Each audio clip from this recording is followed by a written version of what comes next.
And we're live. Hey everyone, I'm here joined by Luke Broyles, director of the case for Bitcoin, but producer, creator, ideator, whatever you want to call it. So we're really here to go deep into this project, learn more about, uh, this idea of like enabling Bitcoin education through film, through the creative process, through entertaining, engaging films. Um, and yeah, we're gonna really deep dive into it. So if you have any questions, drop into Twitter, drop them into YouTube, and we'll be asking them as we go. So hey, Luke, how are you? I'm doing well. Thanks for having me. Really appreciate it. I'm just Oh, sharing the live stream right now, but yeah, really happy to be here.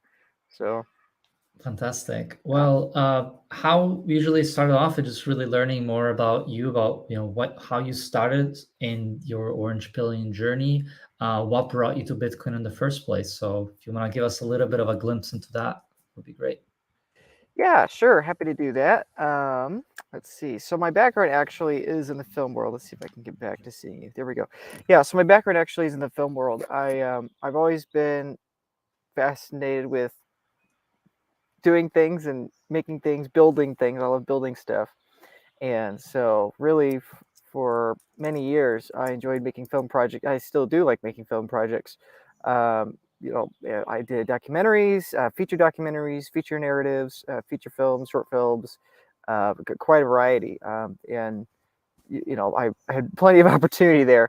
But to be completely blunt, the reality is I realized, and perhaps this is just my brain playing tricks on me, but I really do believe this, that I realized, few years ago that the filmmaking world as I knew it was going to change. It was going to change a lot. One of the things I liked about making films was doing everything in person with people. I really enjoyed collaborating with folks, making projects really believed in. And unfortunately, I realized just with the way that things were going to streaming. And this was 3 or 4 years ago, Mhm. back when it was a tenth of what it was now. I realized technology is changing. This is all changing, and that's not necessarily a bad thing. But the reality is that it's just going to get more and more competitive, and more so, it's going to be less. Look at me make my own thing and tell the story I want to tell, but instead of me Mhm. telling someone else's story. And again, there's nothing wrong with that. I'm well connected in the filmmaking world. There are plenty of people I know that have wonderful careers that do that, but that's just not something I preferred because I have I have a heart for the developing world. Um, One of the documentaries I made that had the most attention at film festivals was in Mali, Africa, which is a country in Northwest Africa, for those that don't know. And that's a big passion of mine. And so while I realize that, yeah, what I do is really important to me, and that I want to do things that have positive impact in the world. That's one of the things I love about filmmaking, was that you could tell a story that impacted people in a positive way. But at the same time, I wanted to make money. Number one, because I was growing up and having my own bills for the first time, but then also because it's like, I want to save money and steward that, direct that towards causes I believe in. And Mhm. so it wasn't a big decision of mine. It was just naturally I gravitated more towards real estate from there, because real estate similarly had a lot of building. You build the business, you build a team, you work with people, you network. So in some ways it's very different, Mhm. but especially with the kinds of people you work with, but ultimately scratched our itch, and I really loved it, and I still do love it. And then of course, once I got down the real estate rabbit hole again, thinking about technology and just seeing how much the film world changed, because I'm pretty young, I'm 24, but in the Yeah. filmmaking world, it's any filmmaker will tell you that it's just crazy how much has Mhm. changed in the last 10 years. And now I see Mhm. all this AI stuff, with what's it Right. called, the video game part, all the innovation is there. It's like, as I as I famously or infamously say on Twitter, it's like we've less to come with the future than the past. The same thing is true with filmmaking. It's like there's been so much change the last decade, and it's like in the next decade, I don't even know, just because it's crazy. Like, are we even going to? Um, so anyway, that's more just ramblings Yeah. about where it came from. But all that to say is that I got down real estate rabbit hole. Is just thinking about technology, money, all that. I realized in late 2019, early 2020 that, hey, wait a second, it looks like that the bond market is kind of imploding with the lockdown and everything like that. I was like, okay, these are some major red flags that we're ticking off. at least historically speaking. One of my big fascinations is history. I love history. Some Mhm. of my films were historical fiction too. So anyway, that's fascination of mine. And as I was telling Cedric recently on his podcast, asking how did I come to find Bitcoin, it's genuinely, I don't know. I feel so fortunate that I'm this early, that I understand it, or at least I think I understand it. And Mhm. it really is just this weird background of mine, this fascination of history, number one, this fascination of technology and filmmaking and thinking about the long-term future. Anyone, and you could ask anyone I know, they'll tell you that I'm like a crazy long-term thinker and always have been, even when I was really young. And then additionally, having a heart, or having a special interest in the developing world. It's like in late 2019, early 2020, eventually into 2021, all these things came together, and I realized, oh, okay, Bitcoin is this thing that's not just a scam or speculation. Like, this actually has a potential to do obviously all the things we believe it to do. So anyway, that's how I came to it, from a background of real estate, background of filmmaking, and just background of spending a lot of hours thinking about history, technology, and the philosophy and implications of various technologies and points in history. And um, it was quite the pleasant surprise in January where I started posting my thoughts, and immediately people grabbed onto it and loved it, and they loved the articulation. And so again, I attribute almost all that, if not all that, to my background in being a storyteller, and at the same time, my background in spending many hours thinking about technology and thinking many hours about science and astronomy and all this thing. It's just, as anyone in Bitcoin will tell you, it's like this blending of different fields. And I just happen to have, I was in the right place, right time, at the right age, that I had fascination in these fields, and all of them contributed, I think, to me being able to explain Bitcoin in ways that uh, or at least different for people. Maybe not the best ways, but they're ways that have been useful to people. So that's kind of how I got here. That's a longer backstory. I don't usually get into that, but I I think it's like a that. yeah. Yeah, I love that. And honestly, as a 24-year-old, it seems like you have lived a lot of lives. So that's awesome. Thanks. Um, Which and, sometimes it doesn't feel like it, but it's yeah, it's yeah, interesting. Yeah. it does remind me a little bit of my own personal story of how, because I also came from all these different fields, worked a little bit in, development, seeing, you mentioned Mali, um, and then, fascinated with history, also very much always thinking about the long term. But then you also mentioned that how technology is changing things so much, and, noticing how previous approaches to solving problems are not applicable, and also certain fields like even the development sector is sort of being shrunk so much by, well, that's the economic system shrinking so much as well. And then realizing, like, look, it is technology. You have to either embrace it or die. It's technology that enables progress of humanity, and I'd love to hear your thoughts on that. Yeah, I mean, again, again, I'll bring up the filmmaking thing since we've already talked about it, and since we're Mhm. talking about my movie I'm making now. But I mean, even in the filmmaking world, it's like, you know, for the vast majority of human history, it was just theater, it was just performances, and then we had film, and then we had film with sound, and then we had film with color, and then you had the golden age of Hollywood, quote unquote, and then back when I was first getting the filmmaking space, the big debate was film versus digital, and there were people that were hardcore film, and I don't know if people realize that today, but there were people that were like, I will never use digital. Digital is a scam, blah blah blah. It looks like garbage, Mhm. whatever. And they're not wrong in that there are trade-offs. There are trade-offs between film and digital, but the reality with digital is that the trade-offs were so much more in favor, economically speaking, that digital obliterated film. I remember going to film festivals, and this is like 10 years ago now, at least, well, longer perhaps. But I remember going to film festivals, and there were people that were saying, digital might have a future, but it's decades away. And now here we are, a decade later, and not only is digital so much bigger than film. I mean, who makes a movie on film anymore besides like 5 Hollywood pictures a year? If that, I don't even know how many now, maybe even less. But the interesting thought for me is what happens 10 years from now. Now, like I said before, we're seeing all this, not just CGI, but complete Yeah. fake worlds. And it's like you just type it in and it makes a movie for you. It's like, I wonder, what if in, not the short term, but in 10, 15 years or so, what if anyone with a sufficiently large computer, a program they pay $1,000 for or whatever, can just type something in, it writes them a script, it makes all the actors, and you don't have to go out and hire A-list actors. You just have the computer do it for you, and you could have Tom Hanks, Scarlett Johansson, and whoever in the Right. movie. You know, Yeah. there are so many questions in the filmmaking world that are being posed right now that I don't think the film world is ready to have. It's like, okay, how does an actor receive funds when for every Brad Pitt there's 1,000 fake Brad Pitts? I mean, you know, it's like what happens? I mean, we don't know. Well, I mean, we do know. Obviously, the demand for these actors goes down, and obviously these are long-term questions. But I think that's a major question. What happens to the jobs? That's a major question.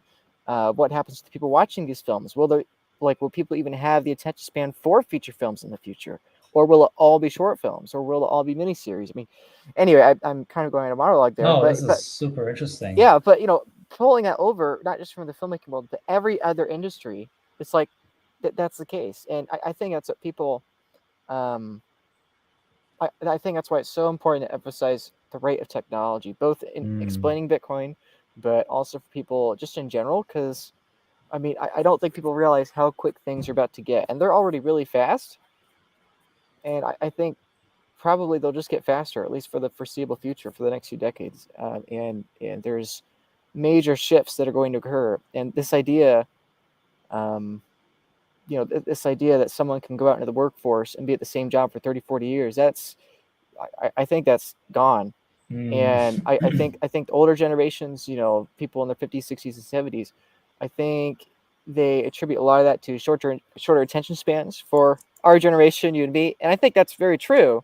But I think it also is just simple economics and just simple technology. Is like I think the vast majority of jobs today will not exist in their present form in 30 years. I mean, I don't know a single job like that. I mean, yeah, sure, you could be a cashier, you can have some sort of other job that's existed for a long time, but the technology you'll be using is still very different. You know, even if you have the same job and title, the things you're doing on a day-to-day basis might be entirely different. And so, anyway, I think that's really important to emphasize to people that the world's going to change. It's going to change really quickly, and increasingly so. The most urgent thing you need to do when it comes to economically and financially surviving is envisioning where that future is heading and placing yourself in preparation for it. So, Love it. So we talked a bit about AI and we're talking about Bitcoin. How do you think, and I know you probably have read people like Jeff Booth that talk at length about the two of them coming together, but have you love to hear your thoughts on that, right? I mean, you're talking about on one yeah, hand, AI enabling infinite, like basically removing scarcity from the digital world completely. yeah, And then on the other hand, you have Bitcoin, which is like imbuing scarcity in the digital realm. And so the two things are in some ways so complementary, yeah, where the one needs the other. Have you given that much thought? yeah. Or No, like, what does that mean? And no, I give that a lot of thought. It keeps me up at night. I mean, just because it's the implications are just so much more. And I know that's cliche, but it's cliche as a clickbait headline, but it's so true. And I think because it's cliche, people tend to underappreciate what really. Anyway, yeah, I think you're right that they're very complementary. Um, basically, up to this point in history, we have had scarcity in things. We've had scarcity in real estate. We've had scarcity in food. We've had scarcity in this, that, the other. And the wonderful thing of the last couple of centuries is that we're on our way out of this scarce world, or at least it seems to be that way. This is one of the things. My first thread, I talked about how poverty has collapsed. You know, 2,000 years ago, it was like 80% of the world was in abject poverty. Then, like 100 years ago or so, it was, or maybe 150 years ago, it was like 90%. So it took like 19 centuries to reduce 10%.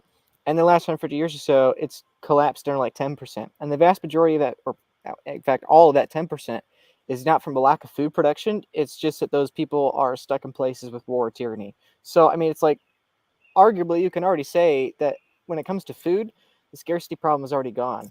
And so now that the scarcity problem is Mhm. already gone, now the question is the quality. You know, now we're dealing with obesity. Now we're doing fake food, fiat food, and everything of that sort. So it's basically again this idea being we've less in common with the future than the past. For the entirety of human history, scarcity of food was the main problem when it came to diet.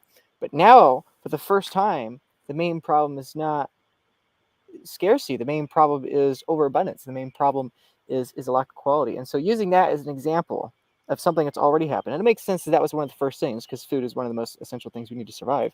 I think that is going to be true with everything else when it comes to housing, when it comes to economic value, when it comes to jobs, and everything of that sort. I think we're leaving the world this century where we have this kind of scarcity and we're entering this world of hyperabundance.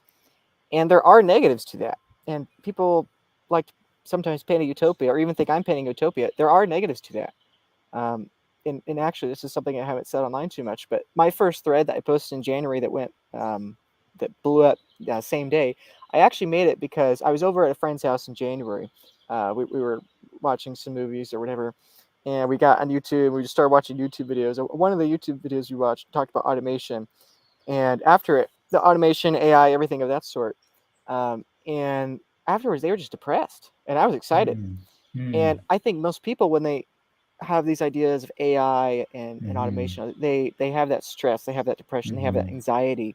And why is that? Well, it's because how am I going to work? How am I going to earn money? How am I going to save for retirement if a robot replaces my job? Or even if it doesn't replace my job, again, going back to the Brad Pitt metaphor, it's not that he'll be out of a job. It's just that the demand will be so much less. It's same thing with doctors. It's like doctors may have jobs in the future, but what happens when an app you could download for $9 does 30% of the work that your doctor, it's just the nature of these economics, that even if the jobs exist, the value or the pay that these people get may just be gutted, and it may be gutted at an exponential rate. And so anyway, they were very depressed with that. They were very angst about that. And I was trying to explain to them that what you're really stressed about, you're not actually concerned about the AI. You're not actually concerned about the automation. What you're actually concerned about is not being able to preserve your purchasing power.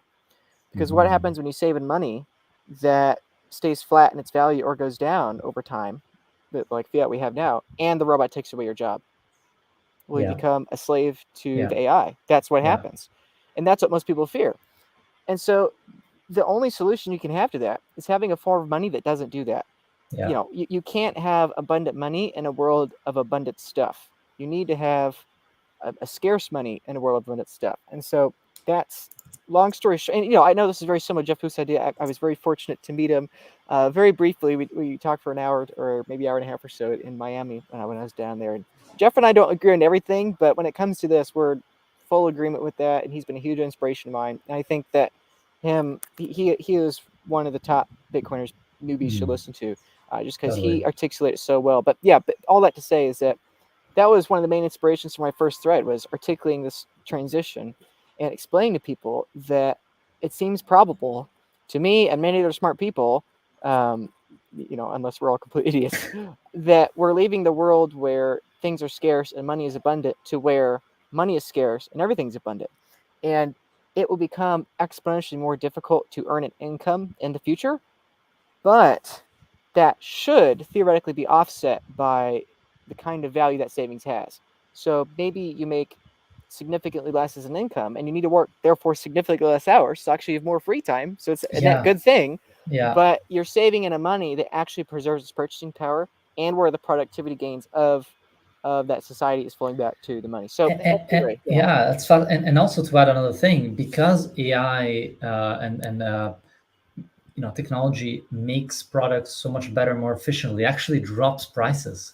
Correct. It drops prices exponentially. So actually your need, and also thinking about lifestyle security through houses, and you're in real estate, like what that means for real estate, who knows? It's also interesting, right? Because all of a sudden it becomes cheaper to live, so you actually need less money. It's a bizarre kind of completely counterintuitive kind of approach. And so why I think this is also so interesting, because it's really about a vision of the future and how the future is unfolding. And you have two paths, right? The way that I see it is you have the Bitcoin path, which very, very few people actually see. And even though we have a low fidelity vision of what that looks like, there's still hope there, right? And then there's this other path, which I think is what the majority of people think, the dystopian view, which includes, I think, CBDCs in that mix as well. And CBDCs are trying to be that, that pill, that solution, a bridge to that path that is different, where there is automation, there is loss of jobs, where there is unemployment, and you have this bridge, this fix, which is remains somewhat of a superficial fix. So because it's like, okay, there's all these problems, let me just add, this feedback loop of funds going towards people, but it's like it's a really a rat race that can potentially only lead and spiral to hyperinflation even. Curious to hear your thoughts on that before we get into the movie. Yeah, I mean, I hung out with Mark Moss in Miami, and he and I shared a panel together. He and I hung out backstage for an hour or two, whatever, and we were really talking about that. We were talking about his kids and why he's doing this, why he cares, and um, a lot of it was things that he says in his videos, which are great videos, by the way. But like he said, it's like, and like you're saying now, really, there's just only two paths. I mean, it seems that either one path is that these innovations come and these prosperity gains come, but people are not able to reap those because they can't work because they've been economically forced out in a similar way that the horse was forced out by the locomotive with no fault of its own, and then they can't save for the future. And so if you can't earn an income today and you can't save, or perhaps even better put, if it becomes exponentially more difficult forever to earn and it becomes exponentially more difficult to save forever, well then yeah, you enter that kind of dystopian world that many films like to explore, marvel in, or whatever, where everyone is basically a slave of the state or a slave of a few mega corporations or a slave of a few billionaires. Because in that world, really all that matters is who's the person controlling the AI, and that's it. All those productivity gains flow back to the person in control of the money printer and the person in control of the economy, aka the person in control of the AI. And so, yeah, so that's one path, like you're saying, and I think the other path is this path, the Bitcoin path. And when I tell people that Nikola Tesla predicted Bitcoin, that Henry Ford predicted Bitcoin, that these people predicted Bitcoin, they have real difficulty. Like, wait, what do you mean they predicted it? It's like, how could they have predicted Bitcoin? And it's like, this is essentially what they were predicting. They were predicting that eventually the economy and technology would get to this point that human labor would just be no longer valuable. And that, and Tesla went even further and said that war would not even be fought by humans, but that gets more controversial. But basically this idea being that if these things become hyper abundant, people will need a way to save the natural wealth of the world, which is what Ford called it, and a few others inspired off of him. Or Fuller was another one. His clip from, I think, 1967, and then he wrote a paper in 85 or 86 or something. But it's all the same idea, that these people understood that if these technologies continue, if these computers continue, if information in the information age, a digital age, just explodes in hyperbolic fashion, then in that world of hyperabundance, unlike everything else we've seen before in history, which is scarcity, then one of the most pressing things is, where is the scarcity? Because that is going to retain purchasing power in comparison to everything else. And that is what makes the best money. That is what makes the best store of energy for people. I give the metaphor of oxygen. Right now, I'm breathing oxygen. Actually, in fact, I was extremely tired yesterday. I learned today that our air quality was very poor yesterday, so I'm actually quite grateful for oxygen today. Speaking of that, but yeah, oxygen, I don't pay for it. I take it for granted, as I just said. And as Jeff Booth says, when was the last time oxygen was factored in your GDP? It's like, and that's the world we're entering into, that we have these mindsets of GDP and quotas and this and that, the other. And it's like, what if we're about to enter this world where all your models are broken, where GDP that no longer makes any sense? And I would argue it already doesn't really make sense, because all this prosperity, all this productivity is basically just free, because it's trending down and down and down forever. And many of these things will eventually reach more or less free, and for all intents and purposes. And so I don't know, that's a very interesting world. Yeah, That's super we're not interesting. ready But for it. Yeah. but the one reason why GDP is probably still relevant is, and the reason why it is relevant in the first place, is because it allows the government to know how much taxes they can reap, right? Like, and so you get into this broken window fallacy, right? which Oh, you is get it. You get it. Yep. yeah, well, you throw the rock in the window, you break the window, and then you're like, great, that's GDP growth, right? I need someone to go out there and fix it, and that's why, the American economy, I think the greatest, obviously the greatest economy in the world right now, but also has the percentage of government spending that is beyond everything else is healthcare, right? Which is Yeah. a completely broken system. And so, because of this broken system, you actually generate economic activity that is actually dysfunctional. But that's good for taxes, for reaping taxes, right? That's good for generating this GDP kind of indicator. So I wonder if that's gonna go away, because in some way, a lot of the degrowth people that actually want to reduce consumption, which is a horrible idea, are not wrong in that sense of like, actually the GDP is so messed up that it almost has to go down. Yeah, I don't Yeah. know. Yeah, it's fascinating, and this, really in my threads and my work online so far, I've not really gone down the artificial intelligence discussion so much as the bond discussion, the inflation discussion, which are all very legitimate discussions. Because once you get into the AI thing, then that's over most people's heads. Most people aren't even down there because the bond crisis, the fiat crisis, the debasement crisis, those are things within the next 5 years or so. The AI stuff, that's 5, 15, 20 years out. Well, actually, maybe not long, but it's all the same message. It's just get off zero, Hmm. and that's the encouragement to Hmm. people, because it's like it's just disastrous within the current model, the current period. Everything's designed to get more expensive forever. Real estate, like this house behind me, it's designed to go up in price forever. Yeah, there might be a crash this year. Everyone's talking about this, but we all know what's going to happen. There's going to be a credit unwind. Prices will come down, and everyone together, politicians, private sector, corporate sector, homeowners, will all want prices to go up because all of these mortgages will become underwater, and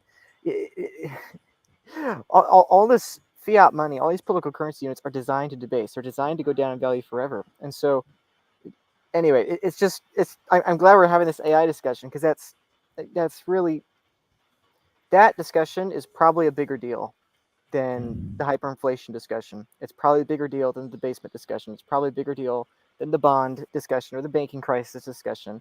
Even though it's the one that I talk about the least, like it's probably the biggest one by a factor of 10 or 100. And that's what people don't realize, is that if they're ignoring Bitcoin, it's only going to get more exponentially difficult to acquire some, because number one, adoption for Bitcoin is only going to go up. Roughly 1 in 1,000 people on Earth own their own Bitcoin, own their own keys. Which, by the way, some people would say, "Oh, that's not a lot," but it's like, that's a lot. 1 in 1,000. We've gone from 1 in 1 billion to 1 in 100 million to 1 in 10 million to 1 in 1 million to 1 in 100,000, 1 in 10,000. Now 1 in 1,000 in 14 years, and all we have to do now is go from 1 in 1,000 to 1 in 100 to 1 in 10 to 1 in 1. It's like the majority of orders of magnitude of adoption have already been crossed in the first 14 years, and obviously every order of magnitude is more difficult than the last, but really, really, when it comes to network effects, this thing is growing alarmingly rapidly. And when it comes to these bank crises, these bank crises that Bitcoiners talk about, when it comes to people selling off their bonds, I mean, look at what's happening now. You have the U.S. government saying we're going to raise the debt ceiling again. Surprise, surprise. $4 trillion is the number I've seen floated around. I don't really know how accurate that is, but let's say it's $4 trillion. It's like, okay, where's that demand going to come from? My age group, we're not buying them. China is selling off our bonds. Nobody wants our bonds. We weaponize them in SWIFT against Russia. I mean, it's like the demand for bonds is declining, and it's probably going to decline at an increasing rate. The supply of bonds is increasing. It's probably going to increase at an exponential rate. And so, it's like you have that as a disaster. You have the over leveraging of these markets as a disaster. And again, America is the best economy in the world, so all these other countries are in a worse spot. And then after all that, then you have AI, and AI is so much of a bigger deal than all that. If the mass adoption of Bitcoin and the gradual decline, let's say, of bonds takes Bitcoin to 100 million US, I mean, AI, that's before AI. It's just, anyway, it sounds crazy, and that's a big part of the film, is to not talk about price, talk about these ideas, Hmm. because if you just say a price, people's brains shut off. But if you explain what's happening here, and that, oh, Bitcoin can't possibly get to that price because there's not enough money in the world, or oh, that can't possibly happen, it's like, again, we're leaving the world where there has been scarcity. We're entering a world where there's hyperabundance. And the vast majority of that hyperabundance, arguably all of it, but at least a significant portion of it, will be denominated in Bitcoin. At least I don't see any other way. So I know I kind of went in a rant there, but that has to be emphasized to people, even Bitcoiners. I don't think realize that it's like, if you're just pricing fiat in terms of Bitcoin, you're not nearly bullish enough, because AI will make the case for everything else so much weaker, and the case for Bitcoin only stronger by a factor of some large number. Yeah, I think you're absolutely right. So let's deep dive into the film. Let's assume nobody knows anything about what your film is about. So, what are the key kind of, how do we call it? What are the key messages. battles that you want to fight, right? Because Bitcoin it's involved on so many different levels, and I've seen films in the past that are like, this is the economics boom, this is the technology boom, this is the green, environmental boom, and it's like, it's so much. So how are you planning to tackle the complexity, the problem of Bitcoin? Well, I think I've watched a lot of Bitcoin films and content and videos, and I want to be clear, like, there are a lot of really good ones. I think there's a lot of good ones. I don't think there's one like this one I'm trying to make. I've not seen it What are yet. some of the ones that you were inspired, or the one that you really liked so far? I saw the Rise of Bitcoin, the Great Reset. There's one from 2014. Nice. I saw. There's like a dozen from YouTube. They're online for free. I watched all those. I recently saw Dare to Dream, which has not been released yet, but the director sent it to me because he wanted me to see it. I watched that actually this morning. It was very good, very moving. It features Mike Peterson, I think, and a few other people that I know. And anyway, so yeah, there are a lot of good films up there. Let's see. Sorry, make sure you see me better. I'm outside. A beautiful day. That's one of the amazing things about technology, is that I could have this meeting and be online and be outside. Anyway, So I've seen a good number of them, and a lot of them are really good. But I think what most of them do is they're trying to provide a solution to a system problem within the frame of the system. Obviously, I'm quoting Jeff Booth there very much, but that's the banner on my Twitter profile. It's been there since January. I've not changed it. It compares a locomotive and a horse with the phrase, "You can't judge a system within a system," and that, I think, is the problem that many of these documentaries fall into. They're like, "Oh, inflation's a problem here, Bitcoin fixes that," or energy's a problem here, Bitcoin fixes that. This, that, the other. And while those things are true, and I do think it's useful to explain that to people, like, I think it's so much better to explain to people that Bitcoin is not a hedge against inflation. Bitcoin fixes inflation. Bitcoin is not helping accelerate the adoption of renewable energy. Bitcoin is what is necessary for renewable. You cannot have mass renewable energy on the planet without Bitcoin. It's like these environmentalists that are fighting Bitcoin, they don't realize that they're actually fighting the single most urgent thing for getting the renewables adopted, which I know might trigger a lot of people, but I genuinely believe that's the case. When it comes to inflation, it's like the problem is so much deeper, and it's difficult to explain. But once you understand that, then you can't unsee Bitcoin, because it's just a clear solution. And so I think what most of these films fall short on, even though they're very good, I think they fall short in actually identifying the problem. And they address all the symptoms of the problem, but they don't actually address it. Like, if you're sick, if you've ingested a poison, you can make a movie about how, oh, my skin is flaking, or, oh, I have all these rashes, or, oh, I have a headache. You can make 10 different films on all these problems, and people can go out and watch 50 hours worth of movies and podcasts addressing the symptoms. But it's like, I think it's much more efficient if you just make one piece of content that addresses the poison, and once you see that, you're like, oh, well, of course, that's where all this ugly stuff's coming from. It's like, well, obviously, like that's the thing. So what's the poison? Is it inflation? What's the point? Because it may be deeper than that. Even inflation is a symptom, isn't it? Yeah, well, yeah. I think a lot of people assume inflation is a problem, but I think inflation is actually a symptom. I think the problem is humans. I think the essential problem is humans having a connection to money, humans being able to control money. I think that's the problem, because if they're in control of money, then they can produce inflation, then they can have debasement, then they can do this and that, the other, and cause all these damages to society. I think that's the real problem. And that might sound like a subtle difference to people, but I think that's so critical to understand. Because if you say, oh, inflation is a problem, then what happens? Well, then people aren't looking for the most immutable ledger, the one that's outside of human control, the one that's most decentralized. They're looking for the one with the lowest inflation. right now the US dollar is more deflationary than Bitcoin.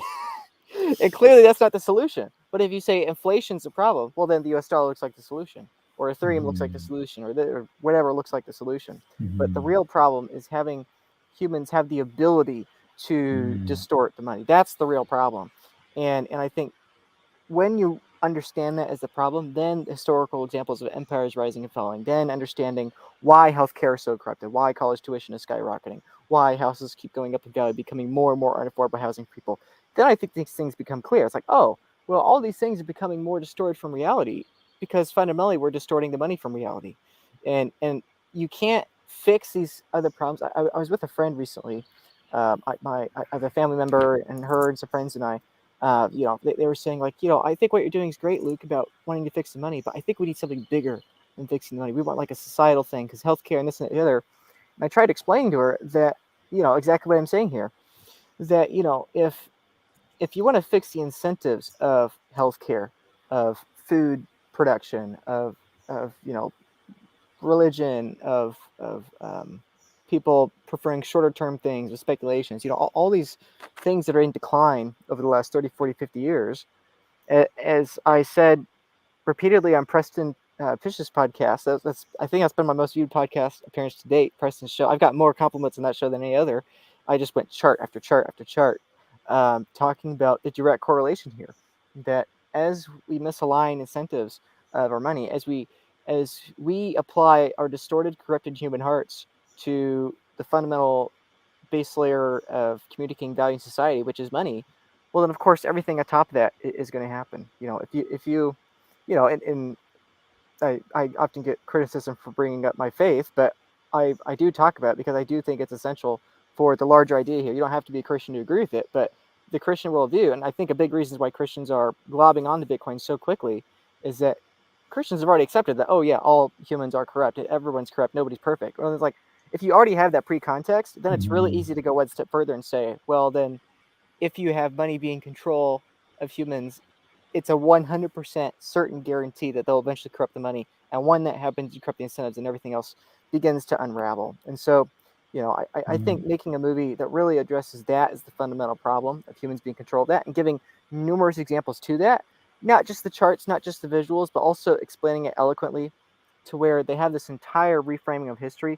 I think that's really powerful for people because, right now when most people read history, they just see dates and names and this rose and that fell, and there's no real unifying thing to understand what's the similarity between the rise of Napoleon and the fall of Rome and the recent problems that are happening in the EU right now with their misbalanced ECB balance sheet and all that. It's like, it's one thing that ties all those things together, and that's the underlying problem, that societies rise on the back of technology bringing innovation, forcing prices to go lower, more prosperity for everyone. People are risen out of poverty. Societies rise, and then societies get arrogant because all societies are made by humans and all humans are corrupt. And we corrupt the money. We believe the lie that we can print energy out of nothing. We believe the lie that we could be our own gods. And we print monetary energy into existence. And that begins to distort things. And then we have that decline. And so obviously, perhaps that's a little oversimplified, but I'm not convinced that it is. I think it's a feedback loop. I think it's hard to pinpoint the very beginning oftentimes, but I think it becomes a clear feedback loop. We've seen that again and again and again, all the way back from Rome to today with the US and then Europe, Japan, you could go on and on. So, yeah.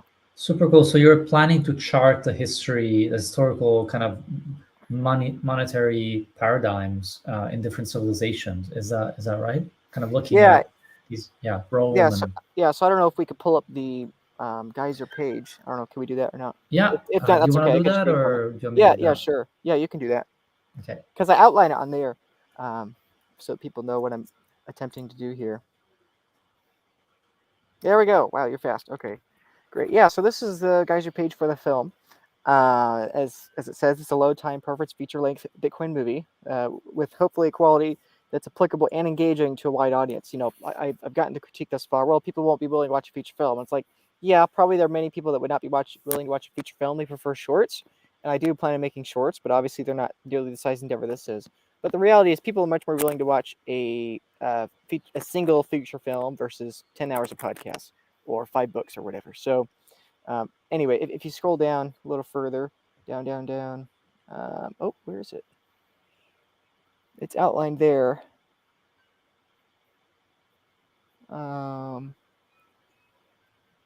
Sorry, I'm looking for it.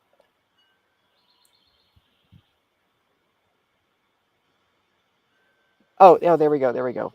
Right above the Trojan orange pill quote. Yeah, if you could just highlight that. Energy, technology, money. Yeah, sorry, the formatting's a little weird. Yeah, so that's the progression of the film. Sorry, it's supposed to be formatted up to down. That's okay. We just updated it, by the way, so feel free to go back and you can add the bullet points now. So it's all good. Yeah. So those are bullet points there. Energy, technology, money, corruption, the modern world, where we are today, explaining that, Bitcoin, then the benefits to society, and then the future value. So to walk through this real quick, and I'll keep this really brief.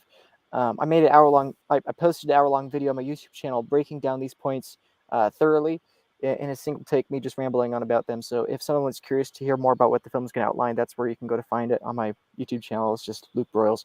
But really briefly, first the film's going to break down energy, that all life is energy, and that energy and prosperity are the same thing, that the more prosperous you are is the more energy you're able to channel. And then technology is the means at which we increase our prosperity. It's the mean at which we channel more energy. It's the way at which society upgrades. And then money being the technology at which we price in all of the technological innovations. The money being at which we price in all forms of energy. All the forms of energy we price in monetary energy, which is just societal trust. It's made up. It's all monetary premium. And then corruption being talking about the problem that I just outlined, that thus far in human history, every form of money has been able to be corrupted by humans. Obviously, seashells and gemstones. Obviously, you have ancient Sumerian tablets. You have wheat, you have salt, even gold, and controversially, at least in the sound money community, even gold was able to be corrupted. This is why we've been able to be captured by the state. Yeah, precisely, captured by the state. And, whether you would have defined that as a failure or goal or not, whatever, we can get caught up in definitions. I would say it is, because ultimately, even though gold is sound money, humans have been able to capture it and distort it. And I think that ultimately means that it's inferior to one that cannot have that, in this case being Bitcoin. So corruption, that's defining the problem. In the modern world, taking with that juxtaposition of energy, technology, money, and corruption, then exploiting, this is why the world is this way. This is why housing is getting more and more expensive with no end in sight, and it will continue to get more expensive. This is why healthcare is a mess. This is why education is a mess. This is why polarization is getting worse. This is why conspiracy theorists and misinformation is on the rise. And this is why sometimes they're right, and it seems like they're getting more and more right. The conspiracy theories that are actually crazy are getting more crazy. The ones that are right actually are becoming more frequent too. So it's kind of the irony there. But when it comes to that, when it comes to people having these fears of the future, when it comes to being alarmist about the climate, even all these things are tied into that fundamental layer of distorting the money. Because when you distort that, you distort energy, and when you distort energy, you distort everything. So the modern world section will emphasize both on historical examples as well as comparing them today. Nothing we're facing today is new, and perhaps the most controversial one is the climate alarmism and hysteria we have today. And it's like, yes, we do have problems with that, but actually that's not new at all. Numerous times in history, there have been concerns about the climate. And granted, every time the concerns get larger because we channel energy and therefore we have more negative consequences. But every time we've mitigated those effects, and every time that's been mitigated through increasing our energy and increasing our society and being able to innovate ourselves into new solutions. And so, point being that this part is where it starts to transition out of fear and paranoia that most people probably have today into more optimistic view that none of these things are new. It feels like they're all new, and it feels like we're being faced with 20 different mega society-ending problems at once, but really there's just that one problem. And then talking about Bitcoin, about how Bitcoin has been introduced and how it could fix that problem of humans and human corruption being interlinked with money. And then talk about benefits of society being like, okay, if Bitcoin fixes this problem, then the benefits to society could be X, Y, and Z, as I've already laid out. And then finally, at the very end, talk about future value and future price and how you can't judge this for the system. And if the Bitcoin thesis is correct, then it should have no fiat price, and any exchange rate is absurd. And I think that's I think it's the best progression to outline it. Like I said, I went in depth on that on my YouTube channel. So if someone wants to take a look at that and provide me any critique, I'd be more than happy for that. But that's the basic idea. I think you have to start with energy. I think you have to start with defining the problem. As you notice in this outline here, Bitcoin doesn't even come in until the last half or the last Hmm. third or so. And like Hmm. I said before, I think that's essential. I think you have to define the problem so well that the solution becomes obvious. And once you've seen the solution, you can't unsee it. And I think that's a major problem that other Bitcoin films have right now, is that they spend all this money and they make a really good product, but if it doesn't click with people of why it matters to them on a personal level, if it's too over their head, or if it seems like it only solves some of today's problems and not all the problems, then I think that's where people lose interest. And I think that's where this project could fill a void there. So anyway. I love it. Yeah, this is awesome to go through the entire progression and kind of see the outline, the structure. Very, very cool. And love what you're doing here. Thank you. I totally agree, by the way. And I feel like the most important thing that people are not doing is looking at, even just looking at the Genesis block, like Bitcoin and why Bitcoin was created. Like, and understanding that link, because the white paper is a technical paper, but Yeah. the key, the private key, the secret is in the Genesis block. And Yeah. well, the white paper does mention around the speculation and the bubbles. Actually, I don't know if that was a white paper. Actually, yeah, I think it was a white paper that talks about the problem of the speculation and bubbles that can come from monetary breaking the money from the hard asset. Um, but yeah, absolutely. You have to understand, why was Bitcoin created? Like, what was the purpose? What was the intention?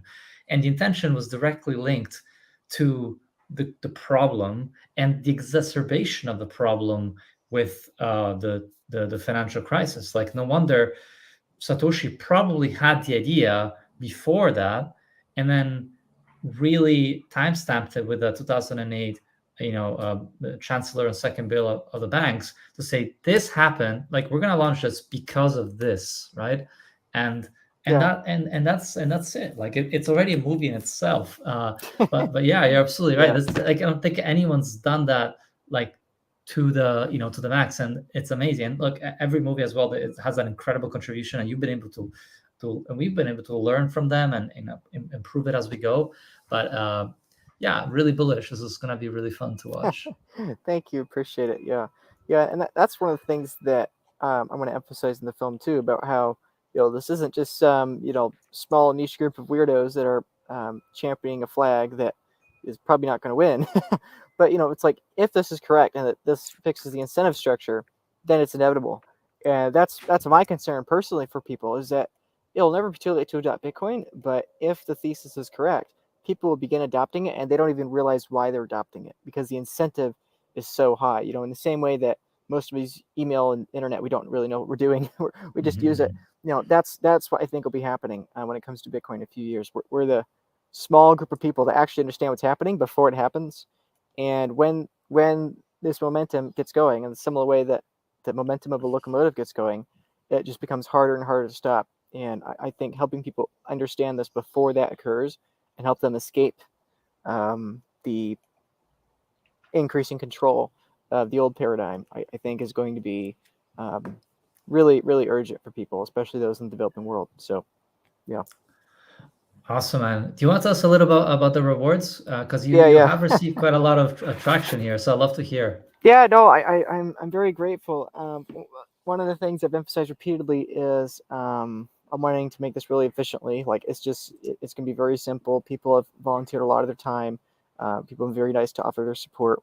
And frankly, again, I I am grateful for other films what they've done, but I want to make this thing for like a tenth the cost of what a similar film would be done. There are multiple Bitcoin films in process right now being released. I'm very aware of those. Their budgets are still very conservative when it comes to a feature film, but they're significantly higher than this one. This one, the target is 20,000 US to just make it, promote it, get some good traction for it. If we raise less, we'll still make it. It will take longer. In fact, we're probably going to have to postpone shooting by about a month. We haven't quite raised what we need to. But that we'll still make it. It's just a matter of how quickly we'll make it. But But yeah, so the goal is make it for about $20,000 or maybe 21,000 because 21 million. And if this thing gets a million views, which I think is very conservative, hopefully we'll have a 2.1% conversion rate, and we'll have one new Bitcoiner per dollar spent. So the rewards here are broken down: $30, 300, 3,000, and just over 6,000. Actually, it's broken down to the sats, and that's just what it is in dollars right now. Right. But basically, hope being that if someone wants to support the film, they could donate $30, which is roughly 100,000 sats right now, and they could have their name in the credits of the film. Which obviously people don't have to do that; they can be anonymous if they want to. But the hope being that once it's finished, if somebody donates and they have their name in the credits, that's an easy way for them to send it to family members and friends and say, "Hey, look, I donated this film. It's got 1 million views on YouTube or whatever. Hey, you should watch it because my name's in there on it. My name's got 1 million views or whatever." Like that. That's kind of the idea there. Like, people could support it, and also perhaps it could be an additional little bridge for them to send it to their friends and family once it's complete. So, hope being there $30. If someone's able to do that, then the target being to orange pill 30 people, which I think is very efficient. Yes, Personally, definitely. how many hours do you spend trying to orange pill a single person? I expect it's dozens of hours. So $30, that's the hope here, that people feel confident enough in the final product that that's a reasonable estimation. So yeah, so special thanks to supporter for that range of 100,000 to 1 million sats. And then if someone wants to be a producer or executive producer, aka read the script, give critiques, get lots more of updates along the way, and deliverables along the way, then we're open to that. Right now, our leader is undisclosed. It looks like he donated a good chunk of change, good chunk of sats. So Absolutely. very Yeah. very Good. grateful for him, and he's been helping out behind the scenes too. So Fantastic. Undisclosed yeah, B. yeah, Thank you, yeah. Shout out Anon to him. Pleb. Shout out. Yeah. He and I are working on a bunch of things, and anyway, we're excited. So yeah, Amazing. it really means a lot. People could help. As I've said elsewhere, I really don't make any money from making these videos and podcasts and YouTube stuff. Maybe we'll in the future, but I'm not yet. It's all donated. My time of this film is being donated in the script and all that, and so if people want to support me, Amazing, man. that's the biggest thing. Help us offset the cost. Our time will still be not offset, but at least the expenses to help us Absolutely, make man. this, because we really want to make it in time for the halving next year. So Wow. Wow. So let's talk about timing then. So is that the plan? Within the time, I think it's what, 320 days or something? yeah, it's ambitious. It's ambitious. Yeah, we'll see. Yeah, Incredible, man. if And we is it can reach. just you, or are you No, getting help? no. There's a lot of people helping. There are people helping with the filming. Bitcoiner helping with the filming, with editing.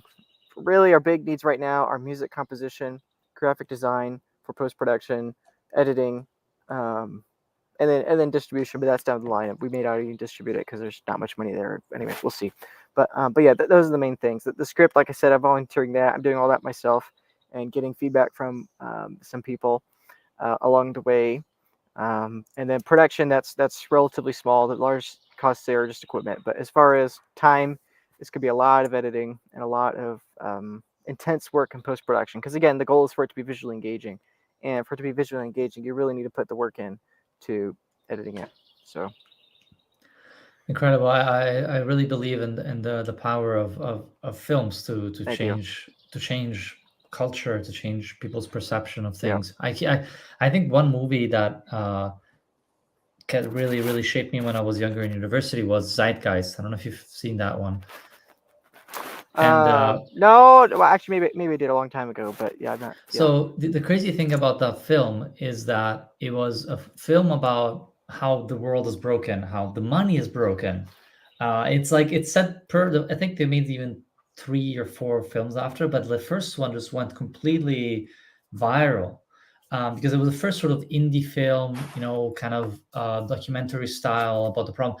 Except it saw since money is the problem, we need a world without money. So it's like completely, because it went completely socialist ballistic with that, which is such a shame because they even interviewed Max Kaiser Oh, around the really? same time that he went into Bitcoin. So imagine if they had Yeah. included Bitcoin, it would have led to so much less suffering, maybe. I don't know, but Yeah. still, it Yeah. impacted me and a lot of people I know around, trying to be critical about the world. The world we live in today is broken, and that it got right. But in terms of the solution, it actually stirred a lot of people, thinking that capitalism is bad, and Yeah. the world we live in today is capitalism.